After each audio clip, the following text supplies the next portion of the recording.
Hi, you're in class with Dr. T. Today we'll be discussing black presidents in the Dominican Republic. I will discuss some of the Dominican Republic's presidents of African descent. Unlike other regions of Spanish-speaking countries or Brazil, the Dominican Republic has had several presidents of African heritage. Race is a social construct. So people of African heritage in the Dominican Republic, like in most of Latin America, did and do not always identify with blackness in the same way that the United States has dealt with race. In the Dominican Republic, to be Haitian is often equated with being black. By discussing people of African ancestry who were also of Haitian ancestry who reached the presidency in the Dominican Republic, we will be able to understand how constructions of race, racism, and the relationship to whiteness help organize the politics of the Dominican Republic. What is important to note is the Dominican Republic actually gained its independence in 1844 from Haiti. That's right. In 1844, the Dominican Republic gained its independence not from Spain, but from Haiti. Therefore, modern-day Dominican Republic actually gains its independence from the first black republic. Haiti was a French colony called Saint-Domingue that was overthrown by African slaves and free people of African ancestry, and by 1804 had claimed independence. In 1822, the Haitians could and would take over the entire island known as Hispaniola, thus incorporating today what is known as the Dominican Republic. This is relevant to the Dominican Republic because by 1822, the Haitian Revolution would expand to the entire island of Hispaniola, thereby taking over the Spanish part of the island. The Dominican elite sought to overthrow the Haitians in 1844, primarily to regain control over their economic resources and political autonomy. Under Haitian rule, they faced heavy taxation and land reforms that threatened their wealth and power.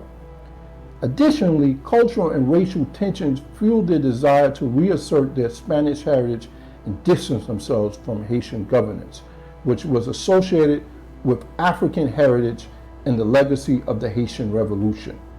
The combination of economic interests and racial nationalistic motivations led the elites to support the Dominican War of Independence. It's under this context that the modern-day nation-state of the Dominican Republic was formed. This origin story set the stage for a complicated and antagonistic relationship between two nations. Under this context, the Dominican identity was organized. Nevertheless, several leaders in the Dominican Republic can trace their ancestors to Africa and Haiti. I will briefly discuss these leaders to show how they operated in an anti-black world. On the one hand, many embraced many aspects of anti-blackness. That is to say, these Afro-descendants who became president of the Dominican Republic, that is. But others would fight against anti-blackness. So there was not one way of being black.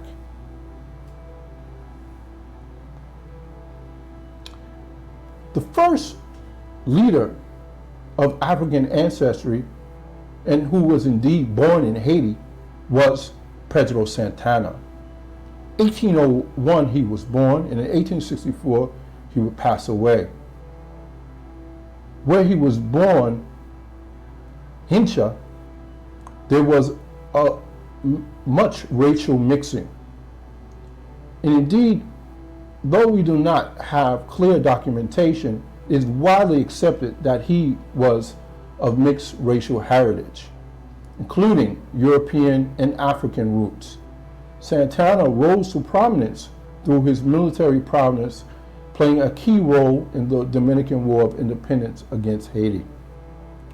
Santana's ascent to power as a military leader and president, he served multiple times between 1844 and 1861, required navigating the racial prejudice of his times.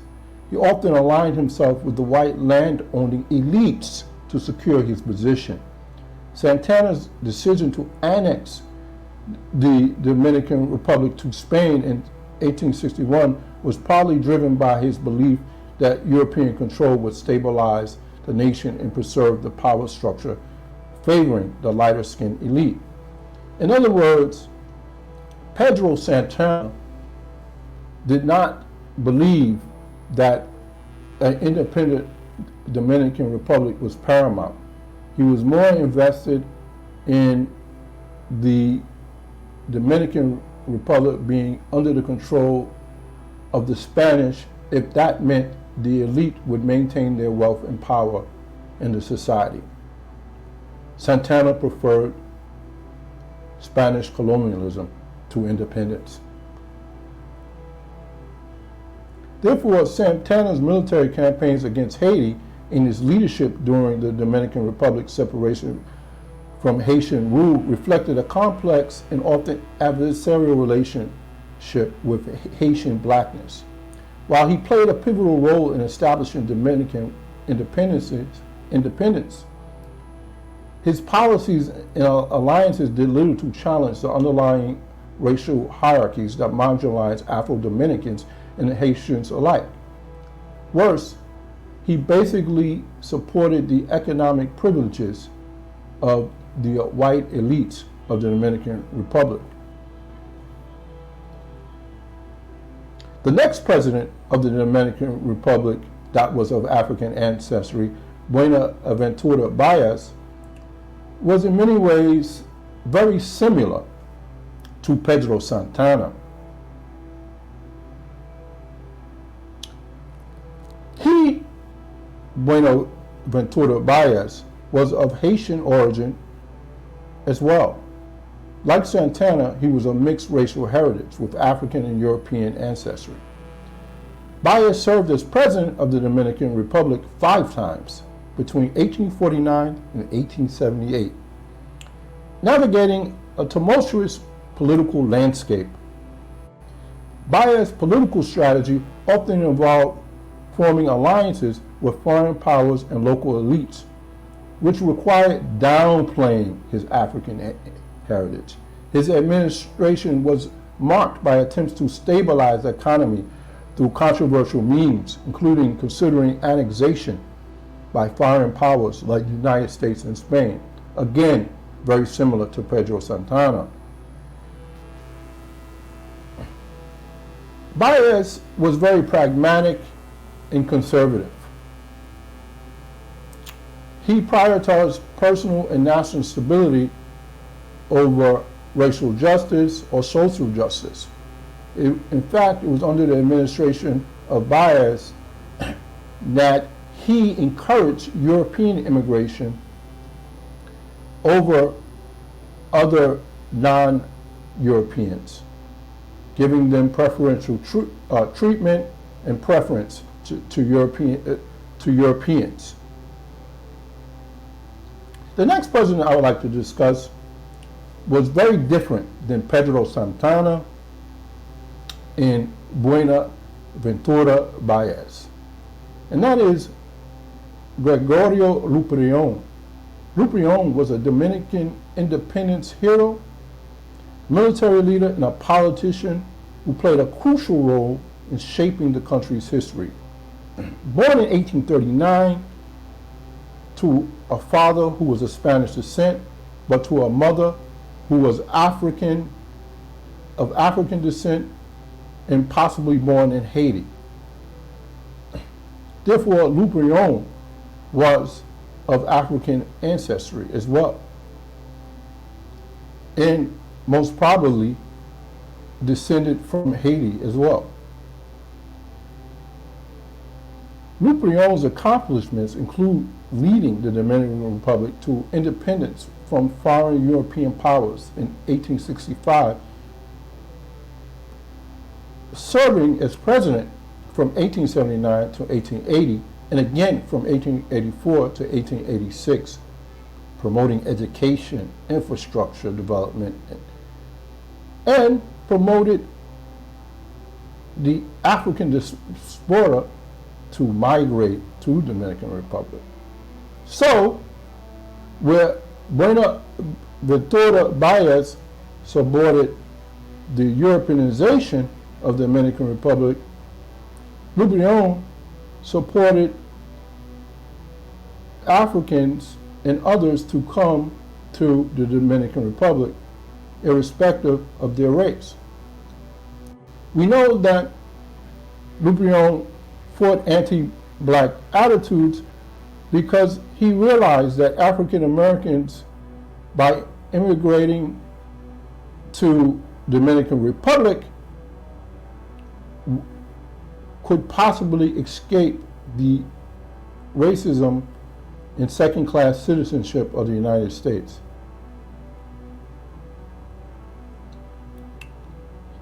And another interesting aspect of the story of Lubrion is he was the protege of Ulysses Hery. Ulysses Hery also was of African and Haitian ancestry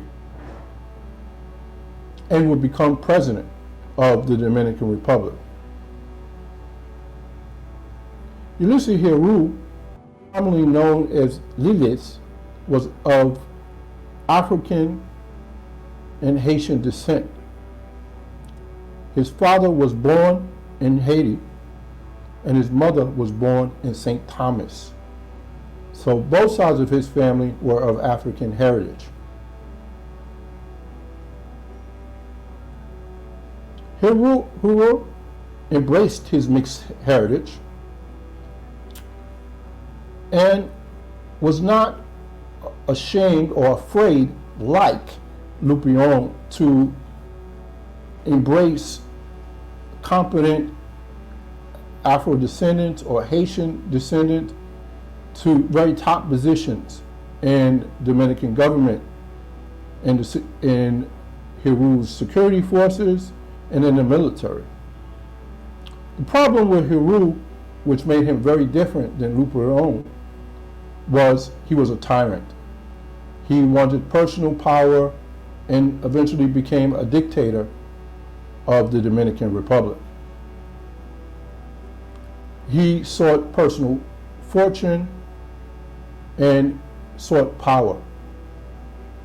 So although he embraced his Haitian ancestry, was not particularly ashamed of it, and allowed others to gain power within his administration and while he was in power, he only did so if you allowed him to maintain power. In fact, he helped finance the Dominican government by taking out many loans and redistributing the money to those who would curry his favor. So Hery ultimately did a lot of damage and proved to be very bad for the Dominican Republic.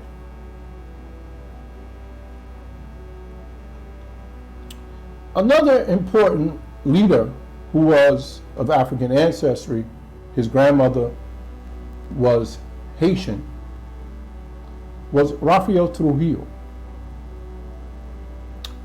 Now, although Trujillo was of partial African descent,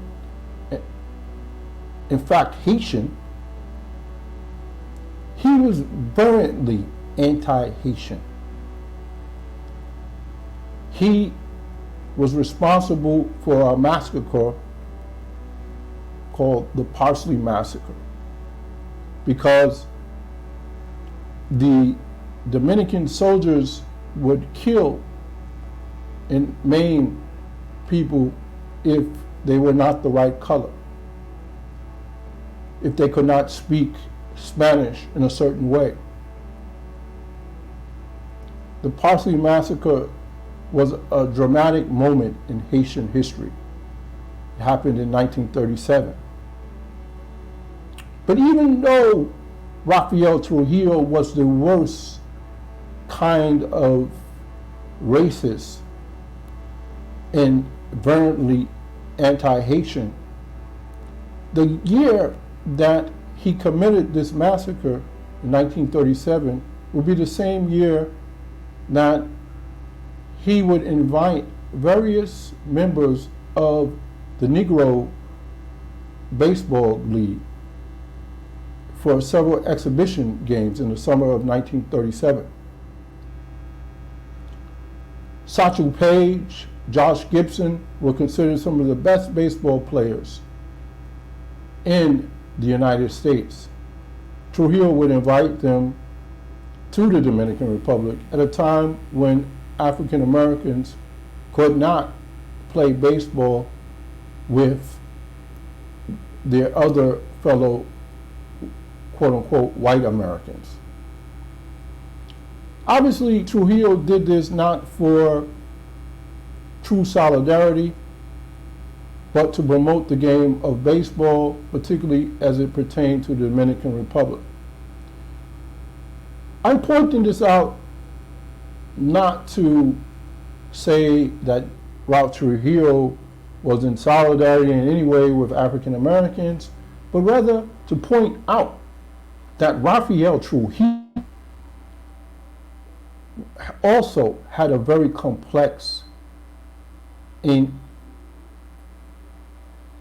intricate relationship towards blackness. So on the one hand, he was capable of mass murder. On the other hand, he was concerned about a public relations event to show what? To show that African Americans should be invited with a sport called baseball. So it's a very interesting dichotomy there. But Trujillo ultimately was pathological in his understanding of whiteness. He could not truly imagine a Dominican Republic that was inclusive. Interestingly enough, in this year, 1937, included this terrible massacre, was born Jose Francisco Peña Gomez, whose parents had been part of that massacre and left Peña Gomez orphaned.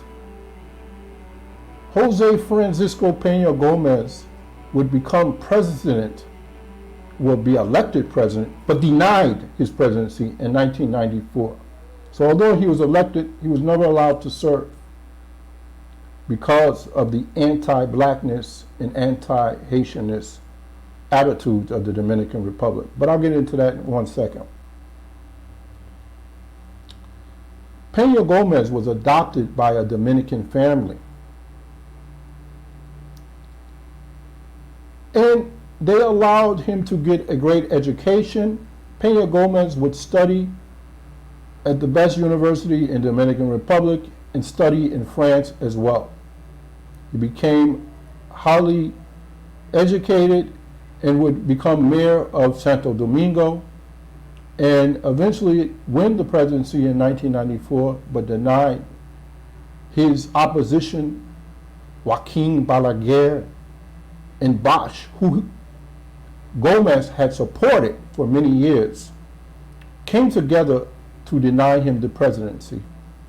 They could not bear to see a dark-skinned African be leader of the Dominican Republic, though his fellow people had elected him so.